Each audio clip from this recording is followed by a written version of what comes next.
Hello everyone, welcome है आपका social mentor channel पे। जैसा कि आप देख सकते हैं हेडिंग मैंने डाल दी है। ये चैप्टर 11 है आपका अलजेब्रा। जो कोई मेरा ये वीडियो पहली बार देख रहा हो उसको मैं बता दूं कि ये हमारा लेक्चर नंबर 2 है। मतलब हम लोग इसे लेक्चर नंबर 2 में कंटिन्यू कर रहे हैं। लेक्चर नंबर 1 में हम लोगों ने जो एक इसका पहला टॉपिक है मैथमेटिक पैटर्न और वेरिएबल्स, इनके बारे में हम लोगों ने पढ़ा था और उसे हम लोगों ने डिटेल में समझा था।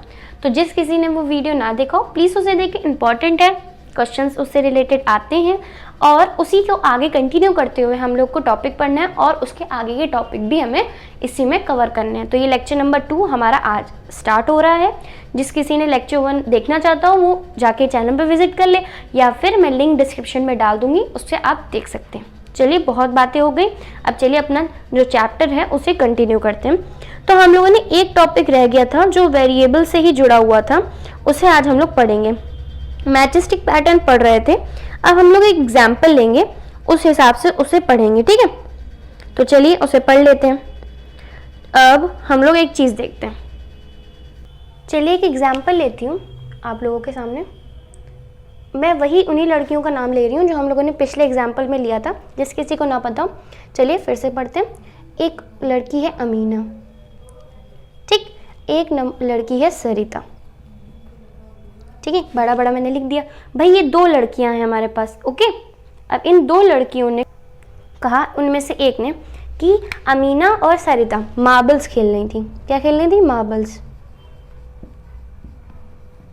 तो सबके पास अपना अपना कलेक्शन होगा। अमीना के पास एक कलेक्शन, सरिता के पास एक कलेक्शन। अब जो सरिता है, सरिता उसने कहा अमीना तुम्हारे पास जो मार्बल्स हैं उससे मेरे पास 10 ज़्यादा हैं, ठीक है। अगर अमीना के पास 20 होंगे तो इसके पास 30 होंगे, अगर इसके पास 40 होंगे तो इसके पास 50 होंगे। इस तरीके की बात है। उसने कहा कि जितने तुम्हारे पास मार्बल्स हैं उससे 10 मेरे पास ज़्यादा हैं, 10 मोर, ठीक है। इसने कहा 10 मोर मार्बल्स, ठीक है। ये चीज़ इसने कह दी। चलो ओके। तो अब हम लोगों को इसे अलजेब्रा की लैंग्वेज में समझना है। आपको मैंने बताया था भाई हम लोग नॉर्मल नंबर्स पढ़ते हैं, नोइंग अवर नंबर्स, वो हमारा आता है अर्थमेटिक, मतलब जिसमें हम नंबर से रिलेटेड बातें करते हैं। अलजेब्रा एक अलग पार्ट, अलग ब्रांच है, उसमें हम लोग वेरिएबल्स की बात करते हैं, वेरिएबल्स का यूज़ करते हैं। और वेरिएबल्स आपको पता है वो कभी भी फिक्स नहीं होते हैं और जो आपके नंबर्स होते हैं वो फिक्स्ड होते हैं, ठीक है। वेरिएबल्स आपके फिक्स्ड नहीं होते, तो उन्हें अलजेब्रा में हम यूज़ करते हैं। तो हमें यहाँ पे वेरिएबल्स का यूज़ करना है। अभी तो यहाँ नंबर चल रहे हैं, तो इतनी बातें चलती गई, तो हम लोगों ने सोचा कि भाई हाँ, अमीना के जो नंबर ऑफ मार्बल्स हैं उन्हें हम लोग एक्स सेलेक्ट कर लेते हैं कि भाई अमीना की जितने भी मार्बल्स हैं, चाहे वो 1 हो 2 हो, एक्स की वैल्यू कुछ भी हो सकती है, 1 हो सकती है, 2 हो सकती है, इनफाइनाइट तक हो सकती है भाई, ठीक है। इतना हमें पता चल गया, हम लोगों ने उसे एक्स सेलेक्ट कर लिया।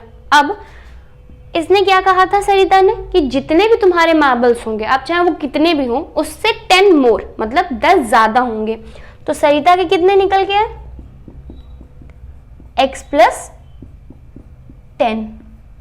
तो ऐसे इक्वेशंस बनाई जाती हैं। ये एक एग्जाम्पल दिया गया था बस आपको कि आप इससे कैसे इक्वेशंस को बना सकते हैं। ऐसे ही क्वेश्चंस पूछे जाते हैं, इसलिए इस तरीके की जो एग्जाम्पल है वो बुक में दिया गया है। मैंने बुक से ही निकाला है, बस आपको समझ में आए इसलिए मैंने इसे बहुत डीपली एक्सप्लेन किया कि अब जब अमीना ने कहा कि मेरे पास x मार्बल्स हैं तो सरिता ने कहा अब हाँ मेरे पास भी x + 10 मार्बल्स हैं, तुम्हारे जितने होंगे उससे 10 ज़्यादा होंगे मेरे।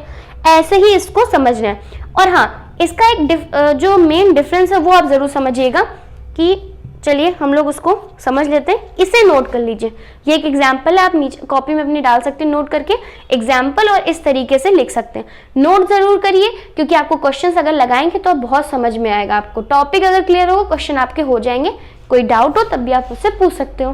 तो चलिए नोट कर लीजिए। अब मैंने यहाँ पे 2 इक्वेशन है, ये x + 10 और ये 10x। अब आप कहेंगे दोनों सेम है, बस यहीं पे गलती है।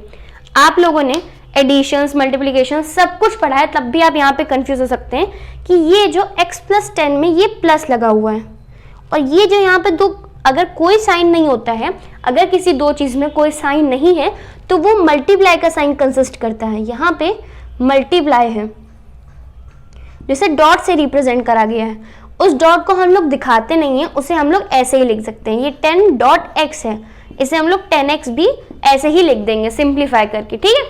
तो ये एडिशन होगा, ये मल्टीप्लिकेशन होगा। अब अगर x की वैल्यू यहाँ पे मेरे पास 2 है, ठीक है, मैंने यहाँ पे x की वैल्यू 2 ले ली, तो 2 + 10 कितना होगा 12, ठीक भाई, हमें पता चल गया। अब यहाँ पे मल्टीप्लाई करना है तो 10 मल्टीप्लाई इंटू 2 कितना आएगा 20। तो डिफरेंट वैल्यू आई, तो ये सेम हमारे नहीं होते हैं। अगर आपको क्वेश्चन में ऐसे कहा जाए तो प्लीज इस बात का ध्यान रखिएगा, ठीक है। तो चलिए हम लोगों ने इसको समझ लिया, अब हम लोग आगे बढ़ते हैं, ठीक है। चलिए अपना नेक्स्ट टॉपिक पढ़ते हैं।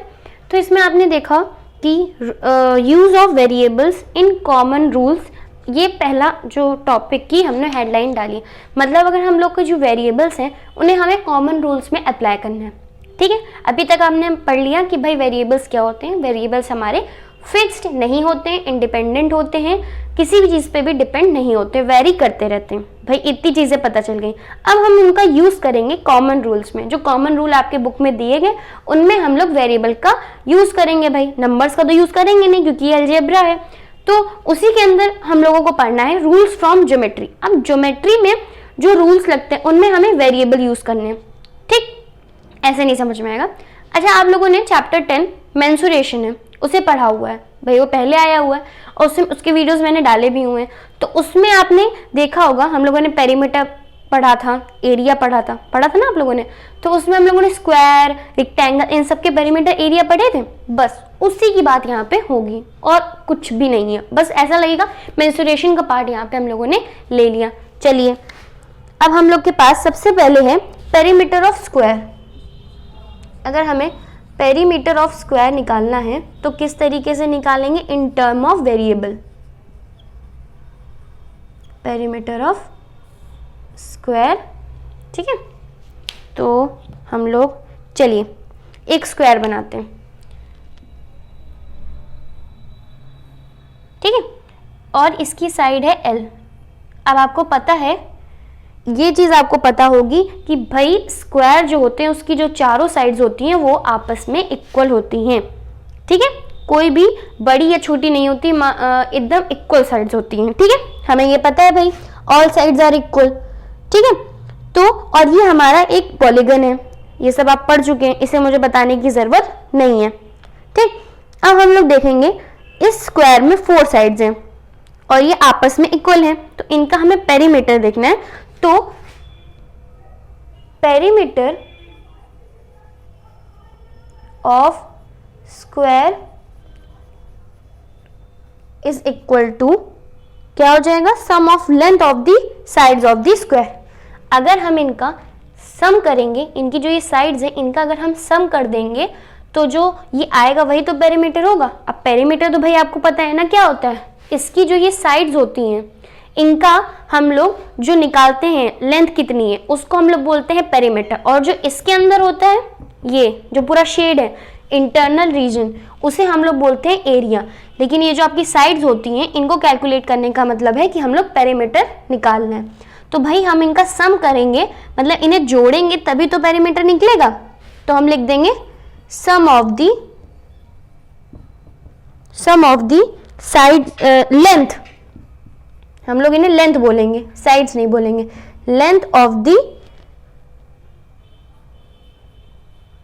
स्क्वायर, ठीक है। ये आपको पता है भाई साइड का निकालना है तो साइड लिखने की जरूरत नहीं है। तो हम लोगों ने क्या लिखा, पेरीमीटर ऑफ स्क्वायर, हम लोग पेरीमीटर देख रहे हैं, sum of the length of the square.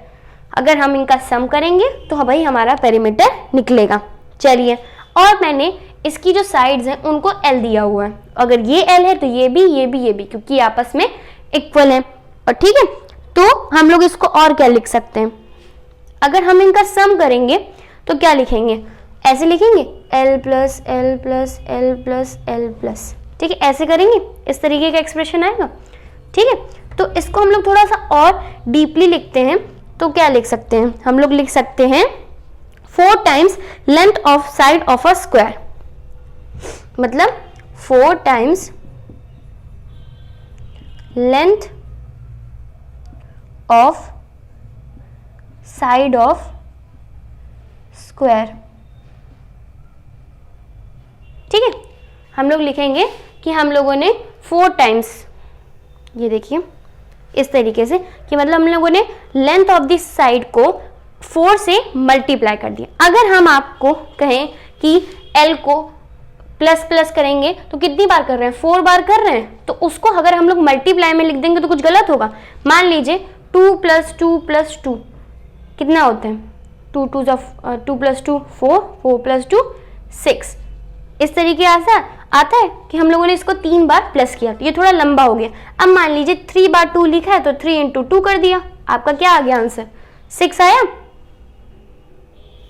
ये देखिए 2 + 2 + 2 6 होता है, हम लोगों ने 3 बार प्लस किया। अब इसी को 3 बार लिख के 2 से मल्टीप्लाई कर दो तब भी 6 आएगा। इसी चीज को हम लोगों ने यहाँ पे किया, या तो L को 3 बार 4 टाइम्स प्लस कर दो या तो 4 को L से मल्टीप्लाई कर दो, आंसर सेम आएगा।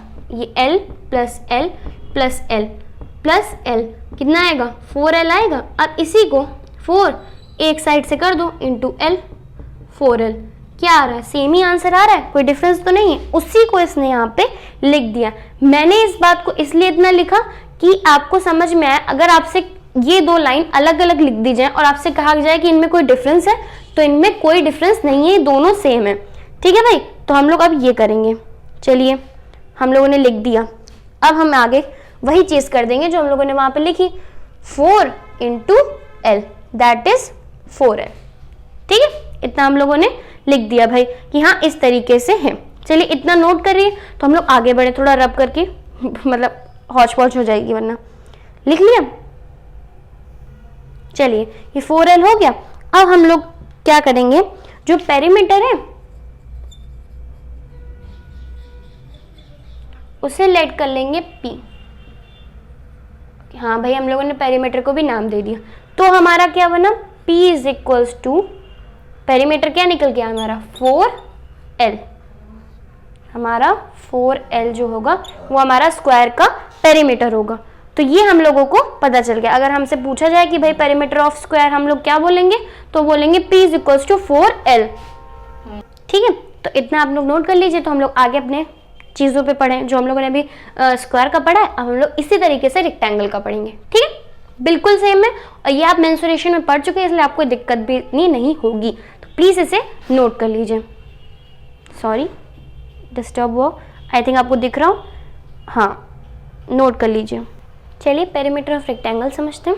अब हम लोगों ने रेक्टेंगल का फिगर यहाँ पे बना लिया, उसे हम लोगों ने डिनोट कर दिया। अब भाई हमें ये पता था कि स्क्वायर की सारी साइड्स इक्वल होती हैं, तो हमने उसे कोई डिनोट नहीं करा, भाई हम लोगों ने समझ लिया।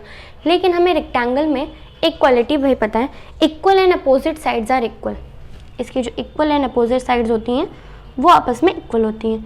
तो अगर हम लोग इनकी जो AB है उसको L देंगे और अगर BC है उसको B देंगे, ठीक है, L मीन्स लेंथ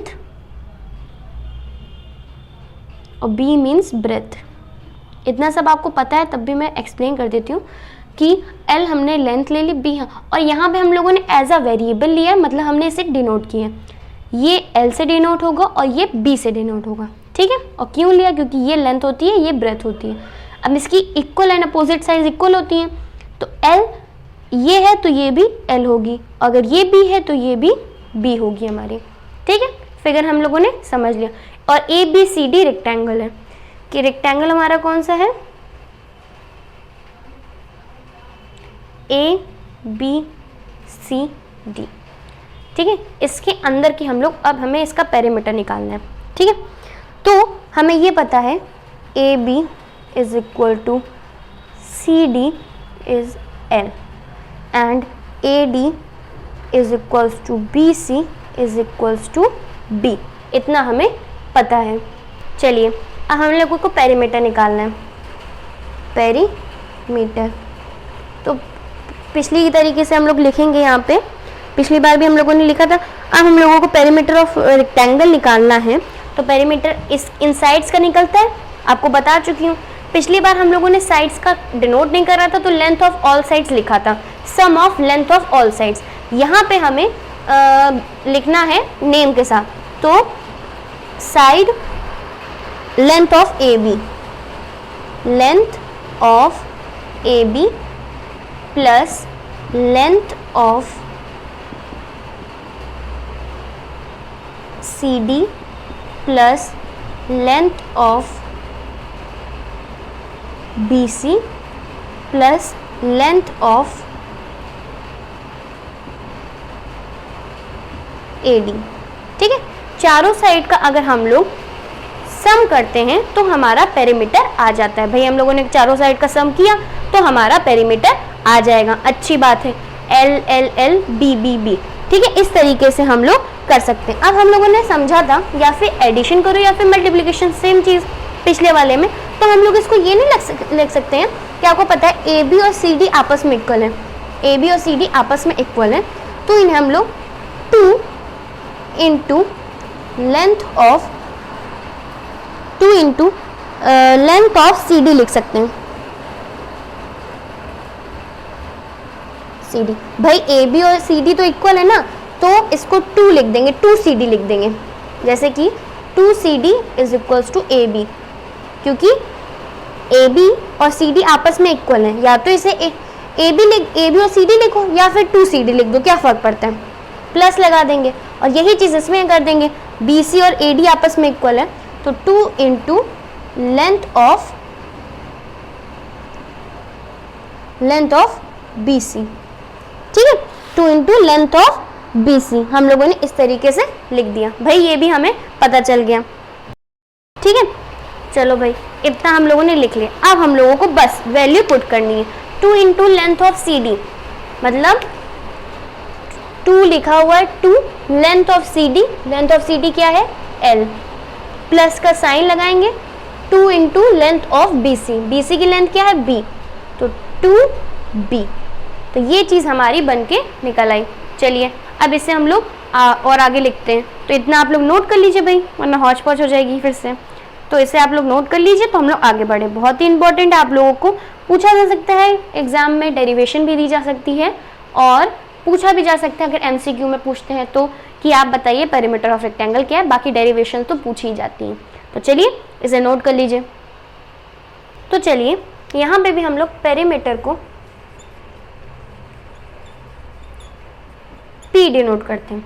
अब हम यहाँ पे लिखेंगे इसका पेरीमीटर रेक्टेंगल का, जो हमारा निकल के है 2L प्लस 2B, ठीक है। तो ये हमारा होता है पेरीमीटर का रेक्टेंगल, ठीक है।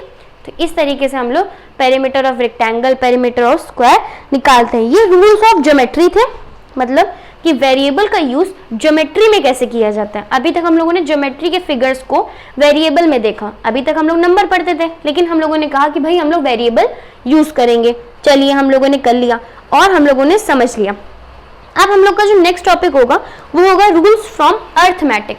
मैंने आपको 3 ब्रांच बताई थी शुरुआत में कि मैथ की 3 ब्रांच होती है, अर्थमेटिक, ज्योमेट्री और एलजेब्रा। एलजेब्रा हम लोग पढ़ रहे हैं तो उसमें भी अर्थमेटिक और ज्योमेट्री का यूज होगा। ज्योमेट्री का हम लोगों ने देख लिया कौन कौन सी एप्लीकेशंस होती हैं। अब हम लोग देखेंगे कि भाई अर्थमेटिक की कौन कौन सी एप्लीकेशंस होती हैं। चलिए, लेकिन उससे पहले आपको बता दूं कि जो ये एल और बी हैं आपके, वो वेरिएबल्स हैं, ठीक है। ये आपके वेरिएबल्स हैं और ये इंडिपेंडेंट हैं। ये आपके वेरिएबल्स जो होते हैं वो इंडिपेंडेंट होते हैं, ठीक है। ये एल और बी, तो इतना आप लोग नोट कर लीजिए जिससे हम लोग आगे बढ़ सकें। नोट कर लीजिए प्लीज। चलिए एक एक करके समझते हैं। तो रूल्स फ्रॉम अर्थमेटिक, ठीक है। पहला है आपका commutativity of addition of 2 numbers. अगर हमें कम्यूटेटिव प्रॉपर्टी पढ़नी है तो उसके पहले हम लोगों को कम्यूटेटिव 2 में करता है, एडिशन और मल्टीप्लिकेशन में। ये सब आप सब कुछ playing with numbers 3rd chapter है आपका, उसमें पढ़ चुके हैं।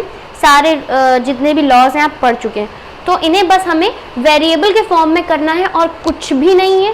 ये सब आप लोग नंबर के फॉर्म में पढ़ रहे थे, भाई अब हम इन्हें वेरिएबल के फॉर्म में पढ़ रहे हैं। तो देखिए आपकी जो पहली प्रॉपर्टी कम्यूटेटिविटी, इसे आपको अगर नहीं पता हो तब भी मैं बता दूं, ये होती है इंटरचेंजिंग प्रॉपर्टी। मतलब a प्लस बी जो होगा आपका b प्लस a होगा। इसे हम लोग नंबर्स में अप्लाई करते हैं, लेकिन अलजेब्रा चल रही है तो एज अ वेरिएबल हम लोग इस्तेमाल करेंगे, क्योंकि अर्थमेटिक को हमें किस में यूज करना है, एज अ वेरिएबल यूज करना है अलजेब्रा में। ठीक है, तो a और b आपके वेरिएबल्स होते हैं, आपको पता है। हम इनकी जो प्रॉपर्टी पढ़ रहे हैं उसका मतलब क्या है, कम्यूटेटिविटी का। हमने बोला इंटरचेंज होता है। ठीक है, तो अगर हमारा एग्जाम्पल में a 3 है और b 4 है, ठीक है, तो 3 + 4 = 4 + 3, तो दोनों का आंसर क्या आएगा, 7 आएगा। मतलब यही होती commutativity of addition of 2 numbers. मतलब अगर हमें कम्यूटेटिविटी प्रॉपर्टी 2 नंबर्स में लगानी है एडिशन में, तो ये होगा जो आपका a + b होगा वो b + a होगा। मतलब अगर 2 नंबर हैं, अगर या तो उन्हें 3 + 4 लिखो या फिर 4 + 3 लिखो, आंसर सेम ही आएगा। ये अभी तक हम लोग नंबर में पढ़ते थे, लेकिन भाई कहा गया कि वेरिएबल में हमें बताना है, तो a + b वेरिएबल लिया गया, उसे हमने बोल दिया b + a। तो इतना आपको समझना है, ये आपको सिर्फ एग्जाम्पल के तौर पे समझाया कि होता क्या है। ठीक है, तो इसे नोट कर लीजिए, तो हम लोग आगे बढ़े। नोट कर लीजिए, बिल्कुल सेम चीज़ जो हम लोगों ने अभी पढ़ी, commutativity of multiplication of 2 numbers. पहले क्या था, एडिशन, यहाँ पे बस एडिशन हटा के मल्टीप्लिकेशन कर दिया, और यहाँ पे भी एडिशन का साइन हटा के multiplication. a × b = b × a। यहाँ पे अगर एग्जाम्पल में हम लोग लेंगे, मान लो a = 3 एंड b = 6, तो 3 × 6 एंड 6 × 3 = 18। आंसर सेम ही आएगा। ठीक है, तो ये होती है हमारी कम्यूटेटिविटी प्रॉपर्टी। अगर इंटरचेंज कर भी दे वैल्यूज को पोजीशन से, तो भी आंसर सेम आएगा। तो ये थी हमारी पहली प्रॉपर्टी। जो दूसरी है उसे भी हम लोग समझ लेते हैं कि वो क्या कह रही है। चलिए समझते हैं। चलिए, दूसरी हमारी डिस्ट्रीब्यूटिविटी ऑफ नंबर्स, बहुत ही इंपॉर्टेंट है। इसमें एक खास बात ये है कि आपकी जो दोनों एडिशन और रूल्स हैं, मतलब एडिशन और मल्टीप्लिकेशन एक साथ लगते हैं। इसे समझना भी बहुत थोड़ा ट्रिकी होता है। मतलब अगर समझ गए तो अच्छी बात है, वरना नहीं समझ में आता तो प्रॉब्लम होती है। तो हम लोगों ने, मैं हेडिंग इसलिए इतनी बड़ी बड़ी लिखती हूँ ताकि आपको कॉन्सेप्ट क्लियर हो कि भाई वो बोल क्या रहा है। अब ये बोल रहा है distributivity of multiplication over addition of numbers. मतलब हमारी डिस्ट्रीब्यूटिव प्रॉपर्टी मल्टीप्लिकेशन की एडिशन के ऊपर ओवर करके नंबर्स की, मतलब एडिशन ऑफ नंबर्स के मल्टीप्लिकेशन और एडिशन पे लग रही है। और किस तरीके से लग रही है वो यहाँ पे एक्सप्रेशन में दिया हुआ है कि a × मतलब मल्टीप्लिकेशन भी लग रहा है और ये एडिशन भी लग रहा है। अगर a × में लिखा है और b + c एडिशन में लिखा है, तो अगर हम इसे खोलेंगे, मतलब इस एक्सप्रेशन को अगर हम लोग खोल रहे हैं, तो ये क्या हो जाएगा, a × b हो जाएगा, प्लस का साइन बाहर आ जाएगा, और फिर ये a × c हो जाएगा। ठीक है, इसी तरीके से इन्होंने लिख दिया। ये नंबर्स में लगती, लेकिन हम लोगों को भाई वेरिएबल्स लेना है, तो एज अ वेरिएबल 3 वेरिएबल हम लोगों ने ली, a, b और c। ठीक, तो इस तरीके से डिस्ट्रीब्यूटिविटी ऑफ नंबर्स हमारी दूसरी प्रॉपर्टी थी। तो भाई यहाँ पे ये जो टॉपिक है वो खत्म होता है। हम लोगों ने आज जो भी कॉन्सेप्ट थे वो सारे पढ़ लिए, एक्सप्रेशन समझ लिया, और हम लोगों ने रूल्स ज्योमेट्री के पढ़ लिए, मतलब जो ज्योमेट्री से यूज होते हैं वेरिएबल, और अर्थमेटिक में वेरिएबल का क्या यूज होता है वो भी हम लोगों ने इस टॉपिक में पूरा क्लियर कर लिया। तो आज का जो टॉपिक है वो खत्म हो चुका है, और आज का वीडियो भी यहीं तक है। जो अगला वीडियो होगा वो हमारा अगले नेक्स्ट टॉपिक पे होगा, वो भी बहुत इंपॉर्टेंट है, एक्सप्रेशंस विद वेरिएबल्स। हम लोग एक्सप्रेशंस की बात करेंगे वेरिएबल में, तो वो सारी बातें हमारी नेक्स्ट टॉपिक में होंगी और नेक्स्ट वीडियो में होंगी, तो उन्हें हम लोग तब पढ़ेंगे। तो ये जो आज मैंने पढ़ाया उसे प्लीज़ ध्यान से पढ़िए, नोट्स बनाइए और कॉन्सेप्ट समझिए। समझेंगे तो क्वेश्चन आपको क्लियर होंगे। जितने भी क्वेश्चन इसमें दिए होंगे बुक में, वो सारे में एनसीईआरटी के जितने भी होंगे, मैं सारी की सारी एक्सरसाइजेस के वीडियो भी डालूंगी। और किसी को कोई ना समझ में आए तो प्लीज़ मुझे कमेंट सेक्शन में बता सकता है। बाकी तो सारे क्वेश्चंस आपको मिलेंगे, उसकी आप चिंता मत करिए। पहले एक बार हमारा सिलेबस कंप्लीट हो जाए, तो उसके लिए हमारा ये चैप्टर कंप्लीट होना ज़रूरी है। तो उसके वीडियोज़ आप लोग देखते जाइए और समझते जाइए। प्लीज़ नोट ज़रूर बनाइएगा, बहुत ही इंपॉर्टेंट था। चलिए, बहुत बातें हो गई, आज का वीडियो यहीं पर एंड करते हैं। वीडियो अच्छा लगा हो तो प्लीज़ लाइक कर दीजिएगा, शेयर कर दीजिएगा और सब्सक्राइब भी कर लीजिएगा। मिलते हैं नेक्स्ट वीडियो में। Bye bye.